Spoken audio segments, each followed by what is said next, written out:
하나님의 은총과 능력이 여러분들과 함께 하시기를 주님의 이름으로 축원합니다.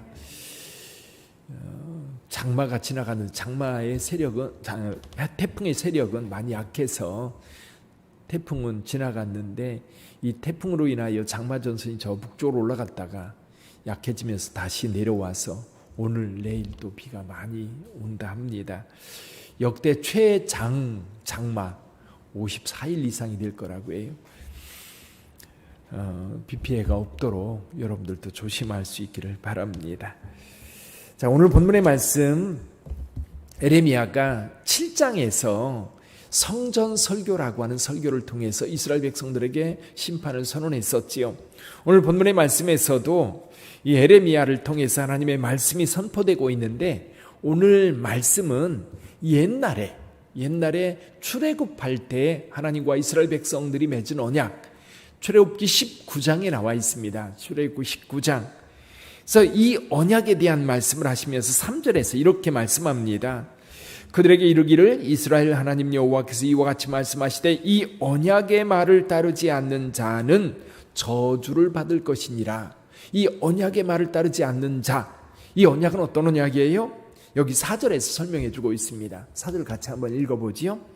이 언약은 내가 너희 조상들을 쇠풀무 애굽 땅에서 이끌어내던 날에 그들에게 명령한 것이라. 곧 내가 이르기를 너희는 내 목소리를 순종하고 나의 모든 명령을 따라 행하라. 그리하면 너희는 내 백성이 되겠고 나는 너희 하나님이 되리라.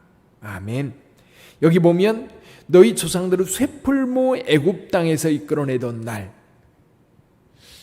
출애굽기에 보면 하나님께서 이렇게 말씀, 너희를 어떻게 독수리 날개에 업어 애굽에서 이끌어냈는지를 이미 이스라엘 백성들은 경험했고, 그리고 그 경험 가운데 있습니다. 하나님께서 이렇게 은혜를 베풀었어요. 애굽에서 노예 생활할 때 얼마나 힘들었습니까? 얼마나 고통스러웠습니까? 늘 부르짖어 하나님 앞에 구하는 것이 이 노예 생활에서 벗어나게 해달라는 간절한 기도였어요. 마침내 모세를 보내서 하나님께서 이스라엘 백성들을 구했고, 그리고 오늘 여기 말씀처럼 시내산에서 언약을 맺습니다. 너희는 내 목소리를 순종하고 나의 모든 명령을 따라 행하라. 그리하면 너희는 내 백성이 되겠고 나는 너희의 하나님이 되리라. 그러면서 하나님께서 한 가지 더 약속을 해주셨어요. 5절에 보니까 내가 또 너희 조상들에게 한 맹세는 그들에게 젖과 꿀이 흐르는 땅을 주리라 한 언약을 이루리라 한 것인데, 애굽에 있을 때 출애굽하는 과정을 통해서 하나님께서 어디로 그들을 이끌었어요? 그들에게 계속해서 주었던 꿈이 뭐였느냐면 젖과 꿀이 흐르는 땅이었어요. 그리고 마침내 하나님께서 그 언약을 이루어 주셨어요. 여기 보니까 오늘이 그것을 증언하느니라 그랬어요. 오늘이 그것을 증언한다. 지금 너희들이 지금 이 땅에 살고 있지 않느냐라는 말씀이에요. 자, 이렇게 하나님의 은혜가 베풀어졌고 하나님의 축복을 받은 이스라엘 백성들, 하나님은 약속대로 젖과 꿀이 흐르는 그 땅을 우리 하나님께서 주셨어요. 그러면서 그때 언약을 맺을 때 이렇게 맺습니다. 내 말에 순종하면 너희가 제사장 나라가 될 것이다. 근데 순종하지 아니하면 벌을 받을 것이. 근데 오늘 본문의 말씀에 보니까 그들은 하나님의 말씀에 순종하여서 하나님의 백성으로서 언약을 지킨 것이 아니라 그 하나님의 말씀을 버렸던 겁니다. 우상을 따르고 그 조상들이 행했던 것처럼 행하면서 악을 행했던 거지요. 7절 한번 볼까요? 7절 같이 읽어봅니다. 내가 너희 조상들을 애굽 땅에서 인도하여 낸 날부터 오늘까지 간절히 경계하며 끊임없이 경계하기를 너희는 내 목소리를 순종하라 하였으나. 순종하라 그랬는데 8절 같이 읽어봅니다. 그들이 순종하지 아니하며 귀를 기울이지도 아니하고 각각 그 악한 마음의 완악한 대로 행하였으므로 내가 그들에게 행하라 명령하였어도 그들이 행하지 아니한 이 언약의 모든 규정대로 그들에게 이루게 하였느니라 하라. 결국 하나님의 말씀을 버린 이스라엘 백성들에게 하나님의 저주가 내려지게 되어 있어. 여기 10절에도 보면 다른 신들을 따라 섬겼은 즉 그들이 하나님의 진노를 피할 수 없게 될 겁니다. 그리고 결국 그들이 섬겼던 우상들, 그 우상들과 함께 하나님의 진노의 심판을 받게 될 겁니다. 근데 여기 지금 하나님의 말씀을 반역하고 하나님을 제대로 순종하지 않았던 유다 백성들, 이스라엘 백성들, 이것을요 굉장히 이렇게 좁혀서 단적으로 그것을 대표적으로 보여주는 사건이 하나가 있었어요. 그게 뭐냐면 아나돗 사람들입니다. 아나돗이 어디죠? 아나돗이요 에레미야의 고향입니다. 에레미야가 아나돗 출신이에요. 근데 아나돗 사람들이 에레미야를 죽이려고 지금 준비하고 있습니다.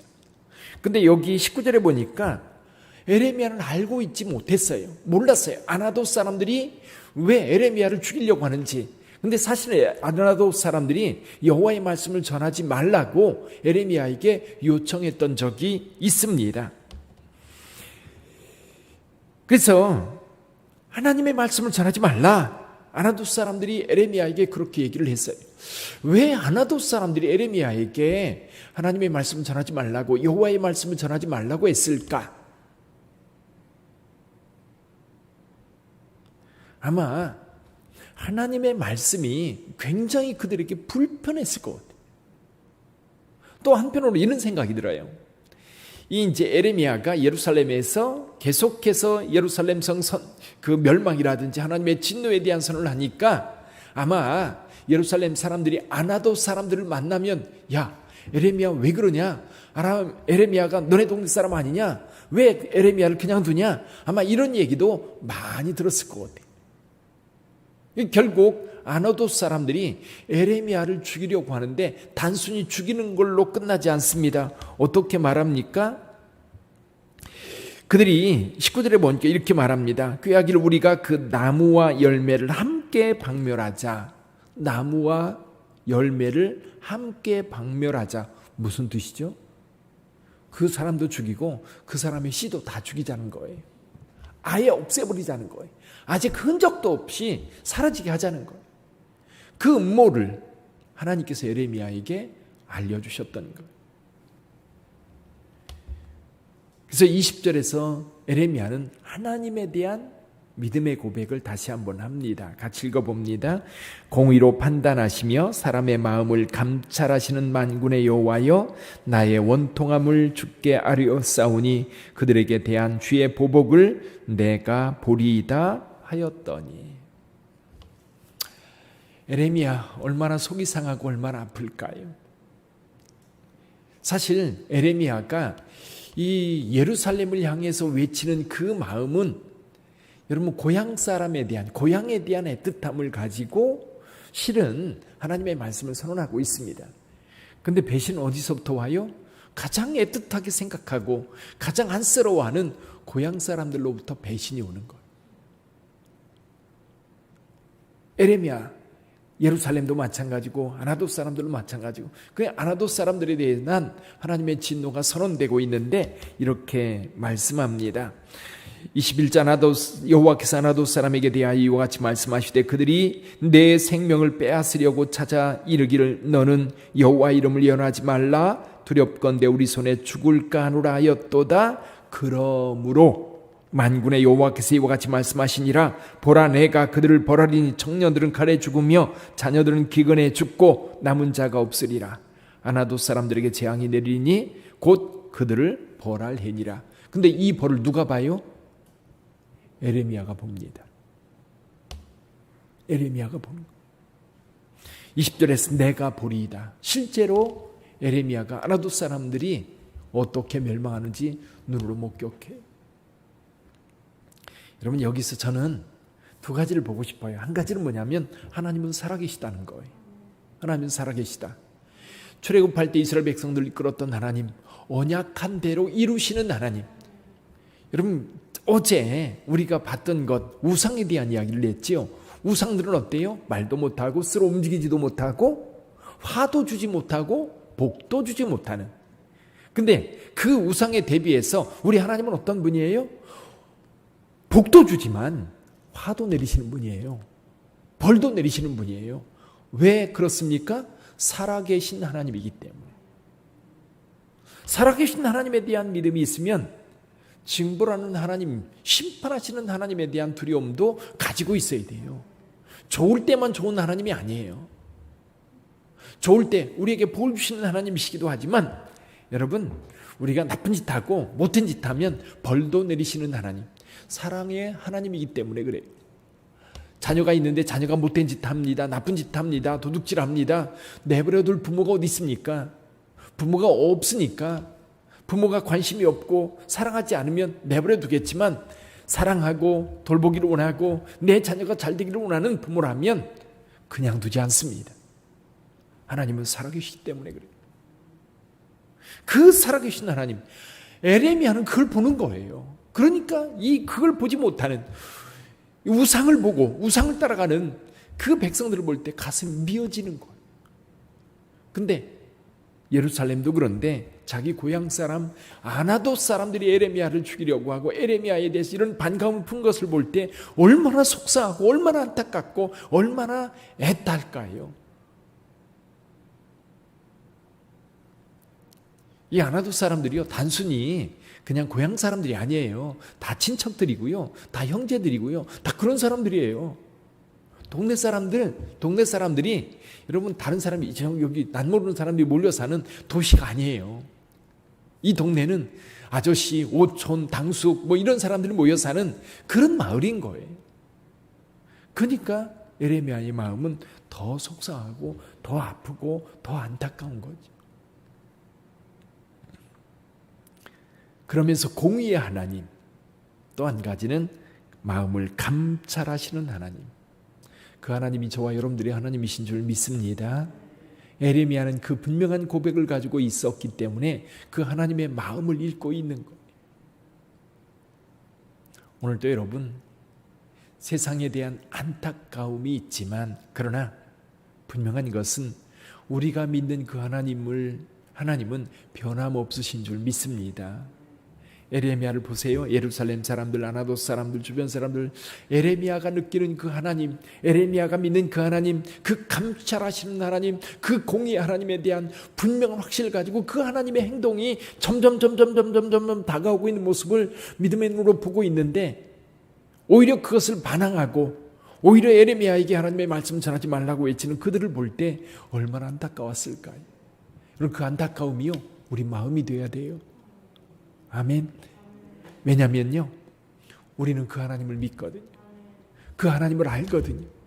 오늘도 감찰하시는 하나님, 여러분들의 마음을 아시는 하나님. 여러분, 여기서 보면요, 이 악한 자 아나돗 사람들의 마음을 아시는 하나님이지만 또 그 가운데 두렵고 불안 가운데 있는 에레미야의 마음도 누가 알고 있어요? 하나님께서 알고 계신 거예요. 여러분의 마음을 오늘도 하나님께서 아시고 여러분들의 마음을 감찰하시는 줄 믿습니다. 그리고 여러분의 뜻한 그 마음을 주께서 받으시고, 그리고 여러분이 간구한 대로 응답해 주실 줄 믿습니다. 여기 우리의 기도를 들으시는 하나님, 에레미야의 기도를 들으시고, 에레미야는 하나님의 역사를 눈으로 보고 있어요. 그래서 오늘 저와 여러분들이요, 정말 어제 말씀드렸던 것처럼 무신론 시대, 그리고 하나님의 이름이 없이 여김 받는 시대, 그 시대가 오늘 시대예요. 그러나 이때 오히려 분명한 믿음을 가지고 우리 하나님을 경외하고 하나님의 이름을 높이며 저와 여러분들을 통해서 하나님께서 살아계심이 온 세상에 선포되는 복된 하루가 되기를 주님의 이름으로 축원합니다. 오늘 그 하나님 의지하고 사시기를 바랍니다. 그 하나님 바라고 사시기를 바랍니다. 여러분의 삶에 힘들고 어려운 일이 있을지라도 전적으로 그 하나님 의지함으로 말미암아 여러분의 삶이 새로운 능력으로 채워지기를 주님의 이름으로 축원합니다. 기도하겠습니다.